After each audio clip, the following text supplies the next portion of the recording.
this flame. I got this fire. Hey everybody, MEMEroflCHIPPS here, and we are back with more Kerbal Space Program. And so, today, we're gonna launch this huge craft into space, and hopefully it actually does its job. Alright, we're on the launch pad, and everything is kind of wiggly. So, we'll see how it goes, I guess. Keep the throttle about a quarter or so, and we'll see. This isn't working. This is not working. We're going down. Does that work? No. That didn't work. Okay, it's working now. I changed some things. We're tipping. Don't tip. We're working. We're not working anymore. Not even a little bit. Hey, everyone lived. For now. Shit. Okay, so I changed some stuff, and it's actually working. And so we're gonna tip. Well, we are already tipped to the 90-degree. We're on the 90-degree line at the equatorial mark, and we're gonna make orbit. And we have orbit. It's very orbital. It's not a good orbit though. It's pretty kind of lopsided here. Yeah, it's gonna end up being like 300,000 and like 150,000 or something like that. 130 something and whatever. It doesn't really matter. We're in orbit, so that's cool. But we're on the dark side of the planet, and we have some electrical charge, but not really a whole lot because I don't have access to good batteries right now. Because we are still in the beginning. And so I'm gonna turn the lights on so I can actually kind of see. Hey, there's some debris. Anyways, we are in orbit, a bad orbit. We don't have a whole ton of battery, and so we are going to log these because this is got a science research center, mobile processing lab, and so I'm going to start the research, and we're going to run out of power, so this is not going to work super well,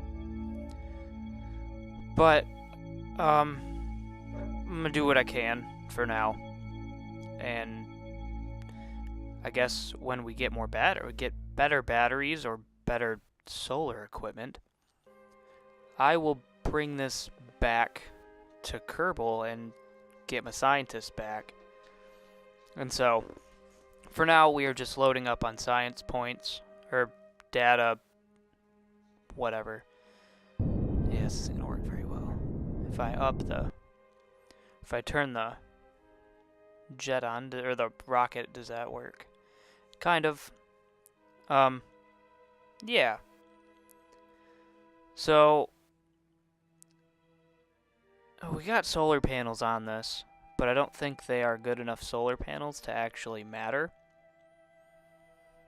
I don't know if they will counterbalance the amount of research, or the amount of power that research pulls. But, we'll try. See if I can get these kind of centered. And they are not working.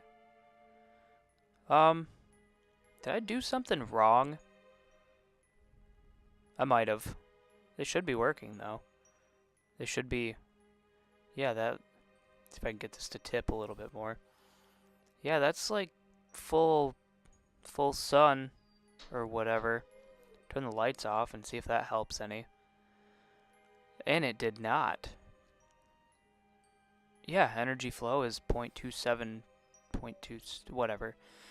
0.2 something. Well, about a quarter of what it could be. I don't know. But anyways, yeah, I'm not sure why they are not working. yeah.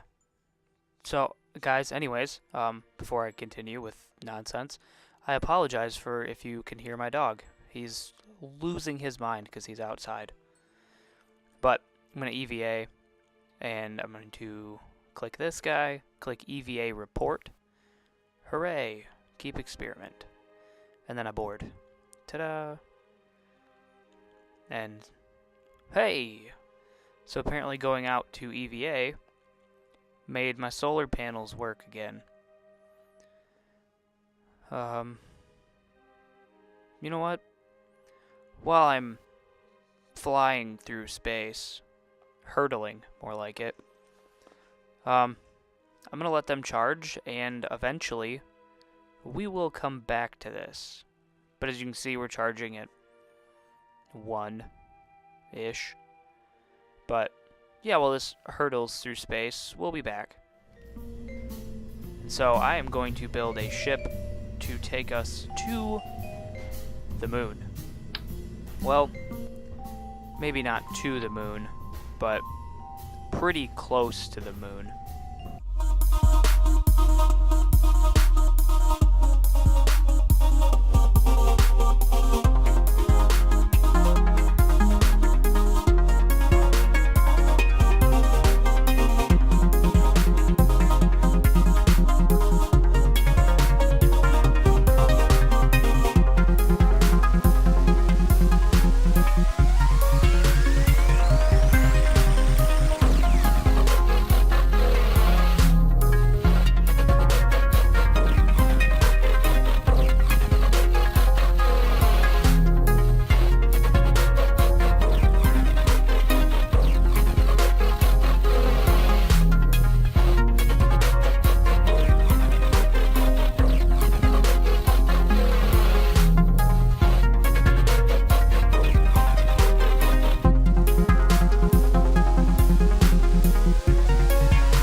Alright, so this is the moon or bust.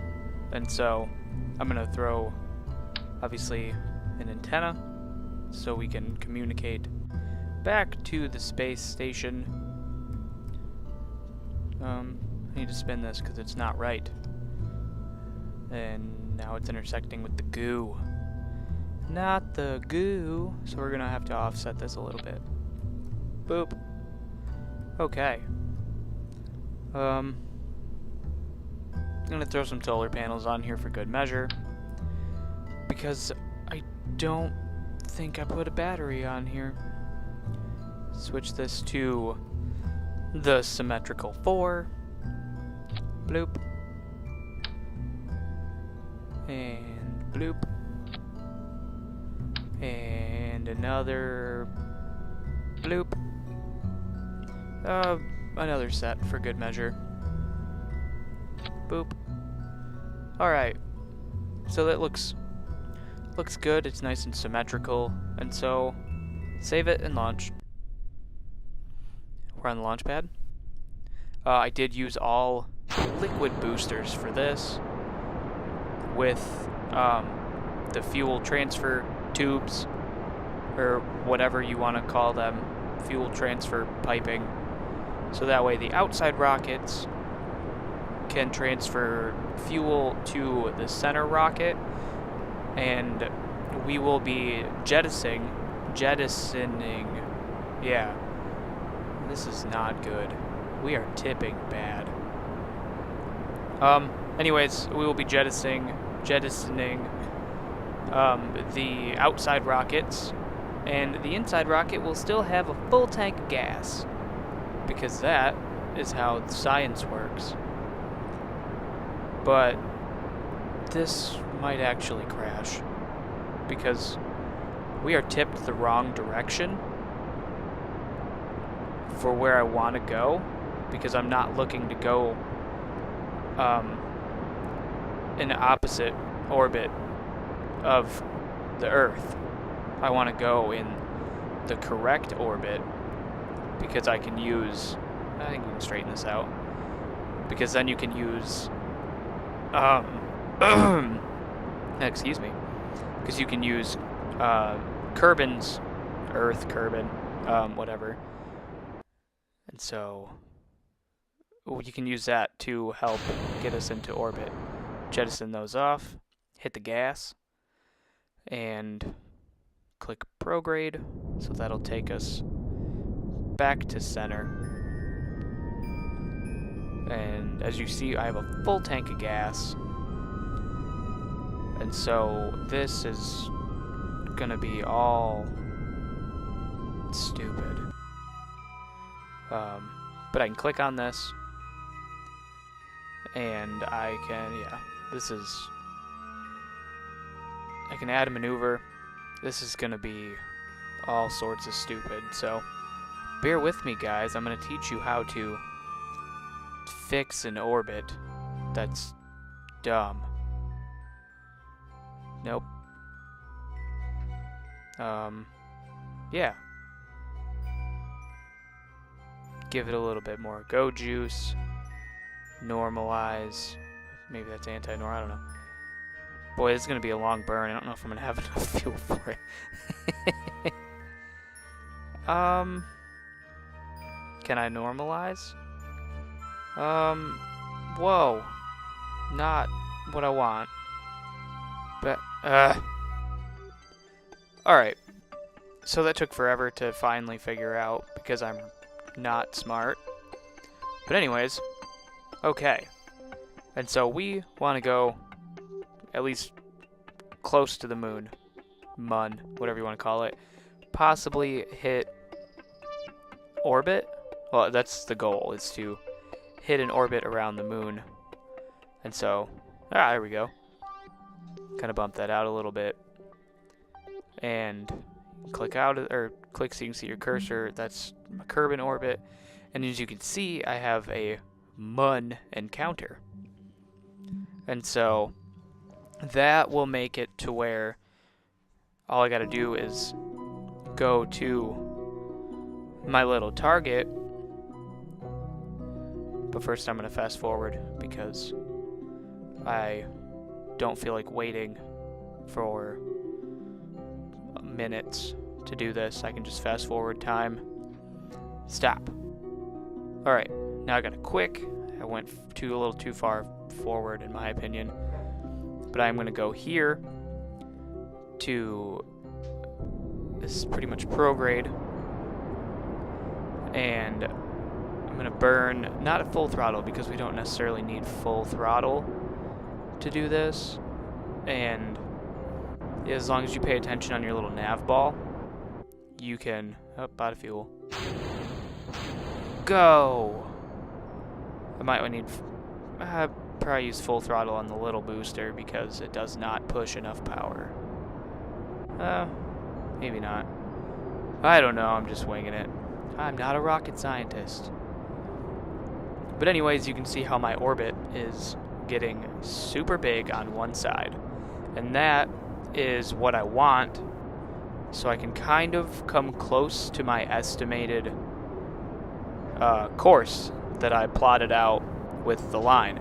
And again, I'm sorry if you can hear my dog.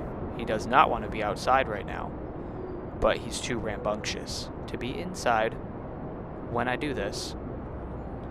And so we're getting close, and yes, you can see the blue line has a Mun encounter, and yeah, you can see everything. It has a Mun encounter, and then I encounter it, I see it, I get close, I touch its orbit, and then I leave the Mun escape is what they call it, and I return into orbit around Kerbin. We have broken a speed record. I don't care. But anyways, pretty much I'm just gonna fast forward till we're close to the Mun. Look at us go. And there we go. Alright, as you can see, my path changed, and I have the Mun escape over there. But we are probably not gonna orbit the Mun, per se. Probably not gonna do a full revolution. I'm gonna come out here, do some science stuff. Hey, look, there's the Mun. Do some science stuff, and then I'm probably going to head back to Kerbin. And so I extended the antenna because if you look by where it says MET and all that stuff, the bars went from only like 2 to full 5, 4. And so, yes, so now I'm just going to do all of this cute science stuff within the orbit of the Mun, which gives us a lot of science. But you don't necessarily want to transmit it. You want to you want to keep it and then bring it back to Kerbin. Because if you bring it back to Kerbin, you get more points for it. And so, the high radiation environment, blah blah blah blah blah. You want to bring it back to Kerbin because you get more for it and it's better that way. Close the doors back up because I don't want those open. And then I'm going to do an EVA. Jedediah. Nope, not what I wanted. Click. There you go. EVA report. Fantastic. Then I can board.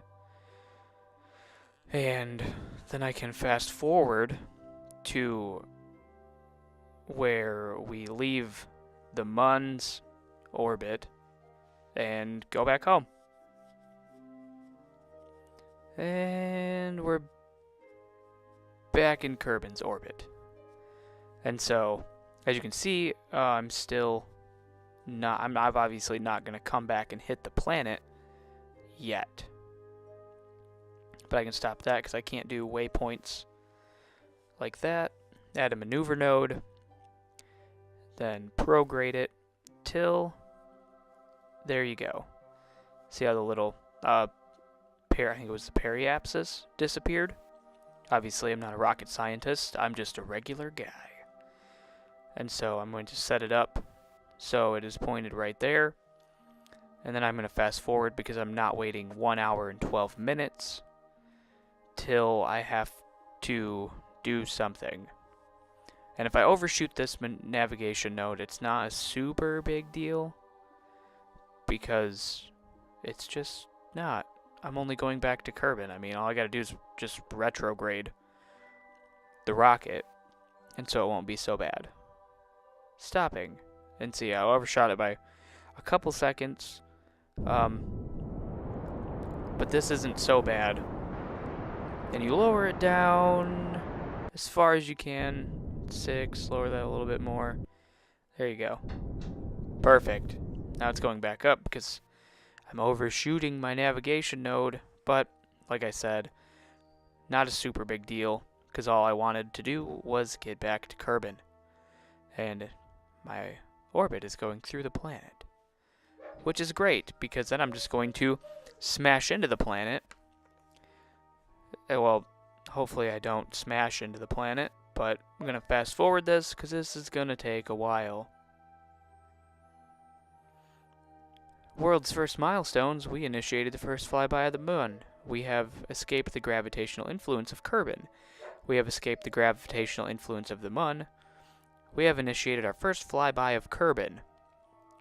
Sweet. Anyways. Well, we are plummeting back to Kerbin. And so I'm going to retract the antenna as to not break it. And so I'm going to speed it up because we are still pretty far out. Whoa, look at us go. And I'm going to click the retrograde and jettison the fuel tank because if that blows up, we die. And spinning, when I jettisoned it, kind of pitched it away from me. I don't know if that's how it works in real life, but that's how we're doing it in this. Oh no. Well, we might die on re-entry because my heat shield is on the bottom of my ship, or on the bottom of the pod instead of the bottom of everything. So,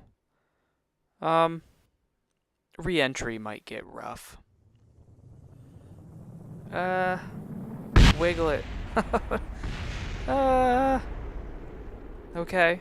The pod's alive. There's so many explosions. Oh, those sound bad. I think we're gonna make it. I think we're gonna be okay. All the explosions are done. Yeah. Yeah, we're good. The heat bar went away. Huh. That re-entry was scary, because I have a lot of science on board my little ship. But, yeah. That was our first... It was the first time going to the moon. That was pretty cool. But, yeah. So, that was fun. Had a good time with that. I can just turn SAS off. I don't need it. And then I'm going to fast forward so we can hit the ground in a timely fashion. Oh, we're going pretty fast. Is the parachute going to open at all? Yeah. Okay, parachute opened and we are coming down slowly. Speed it back up so that way I don't have to wait half an hour to hit the ground, because we are falling at 6 meters a second, which is an acceptable rate. Splash. Alright, recover. And now we are, once it's recovered, I gained 190 science points, I gained some money, and I didn't get any reputation. But, yeah, that is how you get to the moon and back, my way. I don't know if that's right. Returned from home. We gathered first scientific data from the moon. Anyways, take it easy, guys. Thanks for watching. Hopefully this helped someone.